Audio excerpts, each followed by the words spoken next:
Hello students, आज मैं आपको बीए थर्ड ईयर का paper first comparative public administration यानी तुलनात्मक लोक प्रशासन के सिलेबस के बारे में समझाऊंगी। आपके थर्ड ईयर में दो पेपर हैं। पेपर फर्स्ट तुलनात्मक लोक प्रशासन और सेकंड पेपर है लोकल सेल्फ एडमिनिस्ट्रेशन यानी भारत में स्थानीय प्रशासन। तो हमारा जो पेपर फर्स्ट है उसके टॉपिक के बारे में मैं आपको बताऊंगी।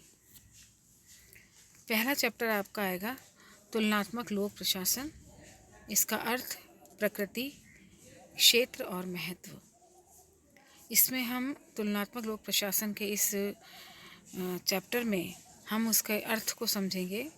अवधारणा क्या है, तुलनात्मक लोक प्रशासन की प्रकृति और उसका क्षेत्र क्या है, तुलनात्मक लोक प्रशासन की विकास यात्रा कैसी रही है, इसके विकास के उत्तरदायी होने के क्या कारण हैं, तुलनात्मक लोक प्रशासन का क्या महत्व है, विकसित और विकासशील राष्ट्रों में लोक प्रशासन कैसा है, उनकी प्रशासनिक समस्याएं क्या हैं, प्रशासनिक व्यवस्था के लक्षण क्या हैं, विकसित राष्ट्रों में लोक प्रशासन कैसे कार्य करता है और विकसित राष्ट्रों में प्रशासनिक व्यवस्था के लक्षण क्या हैं, किस पर्यावरण में लोक प्रशासन कार्य करता है, तुलनात्मक लोक प्रशासन का क्या महत्व है, उसका राजनीतिक पर्यावरण पर और आर्थिक पर्यावरण पर, सामाजिक पर्यावरण पर और सांस्कृतिक पर्यावरण पर लोक प्रशासन का क्या प्रभाव पड़ा है या लोक प्रशासन ने इन पर्यावरण को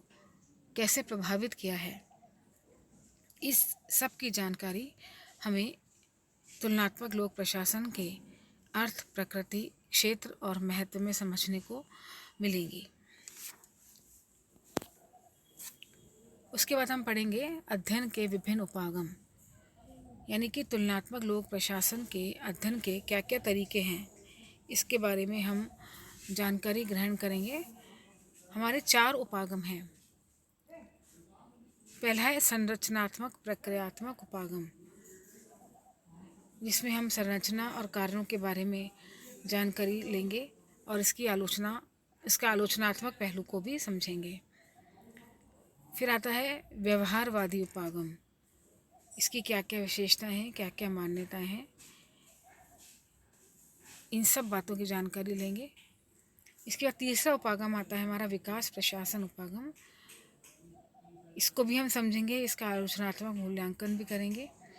फिर आएगा पारिस्थितिकी उपागम, अर्थात अपने एनवायरनमेंट से प्रशासन कैसे प्रभावित होता है और कैसे प्रभावित करता है, इस बारे में हम समझेंगे, इस बात की जानकारी लेंगे और इसका आलोचनात्मक मूल्यांकन भी करेंगे। इसी अध्ययन में हम फ्रेडरिक्स, जो एक बहुत बड़े विद्वान हुए हैं तुलनात्मक लोक प्रशासन में, उनके योगदान को समझने का भी प्रयास करेंगे। तुलनात्मक लोक प्रशासन की प्रवृत्तियाँ क्या क्या हैं, रिग्स का कृषि का औद्योगिक का प्रतिमान क्या है,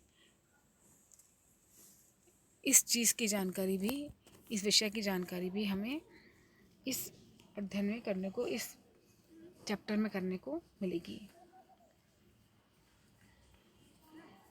फिर हम पढ़ेंगे ब्रिटेन की प्रशासनिक व्यवस्था, अर्थात ब्रिटेन का संवैधानिक विकास कैसे हुआ, इसके संविधान की मुख्य विशेषताएं क्या क्या हैं, शासन व्यवस्था कैसी है, संसदीय व्यवस्था कैसी है, संसदीय प्रणाली के क्या क्या दोष हैं, क्या हानियां हैं, प्रधानमंत्री और मंत्रिमंडल कैसे कार्य करता है, इस मंत्रिमंडल की क्या विशेषताएं हैं, ब्रिटिश प्रधानमंत्री के लिए क्या योग्यता है, पदमुक्ति कैसे होती है, वह किन कार्यों को करता है, इसके प्रशासन की मुख्य विशेषताएं क्या हैं, ब्रिटेन का ओम्बुड्समैन कैसे काम करता है, ब्रिटेन का मंत्रिमंडल सचिवालय कैसे कार्य करता है, उसका संगठन, कार्य, भूमिका, इसका गृह विभाग और उसका राजकोष, इनके आपस क्या कार्य करते हैं और इनका संगठन कैसे होता है, इस सब की जानकारी हम इस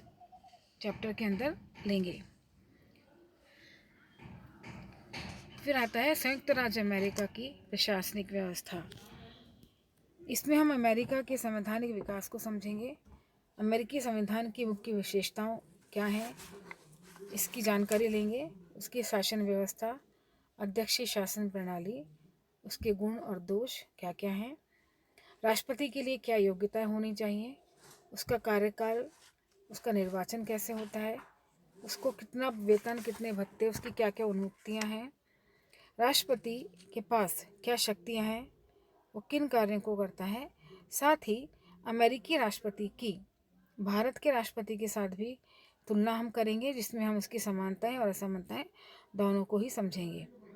अमेरिकी प्रशासन की विशेषताएं क्या हैं, उस पर नियंत्रण कैसे रखा जाता है, अमेरिका में गवर्नर के पास क्या शक्तियां हैं, वो कैसे कार्य करता है, स्वतंत्र नियामकीय आयोग क्या क्या हैं, उनके वो कैसे बने, उनकी क्या विशेषताएं हैं, उनकी संगठन कार्य प्रणाली क्या है, उनकी प्रकृति क्या है, स्वतंत्र नियामकीय आयोग क्या क्या लाभ है, उसका महत्व क्या है, और उसका आलोचनात्मक मूल्यांकन।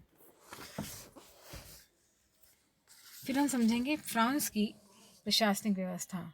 इसमें भी हम वही सब पढ़ेंगे जो अभी हम अमेरिका के प्रशासनिक व्यवस्था में समझेंगे, लेकिन ये हम फ्रांस के संदर्भ में समझेंगे कि इसका संवैधानिक विकास कैसे हुआ, अध्यक्षीय शासन व्यवस्था कैसी है, राष्ट्रपति के लिए क्या योग्यताएं, क्या निर्वाचन कैसे होता है, इसकी शक्तियां और कार्य क्या हैं, राष्ट्रपति के पास किन आपातकालीन शक्तियों में वो कैसे काम करता है, प्रधानमंत्री, उसकी नियुक्ति, पदमुक्ति, मंत्रिपरिषद का गठन, फ्रांस की प्रशासनिक व्यवस्था की मुख्य विशेषताएं, उसका नियंत्रण, कार्यक्षेत्र, आधार, कार्यप्रणाली, इन सभी विषयों को हम इस चैप्टर के अंदर जानेंगे। इसके बाद हम करेंगे चीन की प्रशासनिक व्यवस्था।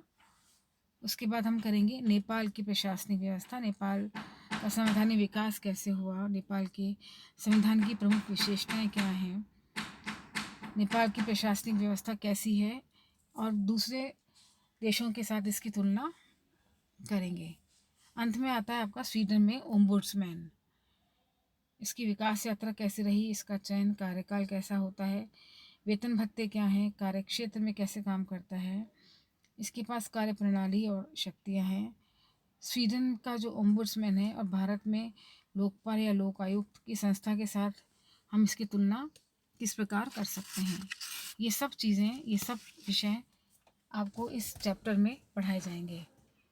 इसके लिए आप प्रोफेसर रमेश अरोड़ा, डॉक्टर सुरेंद्र कटारिया की किताबों से कंसल्ट कर सकते हैं।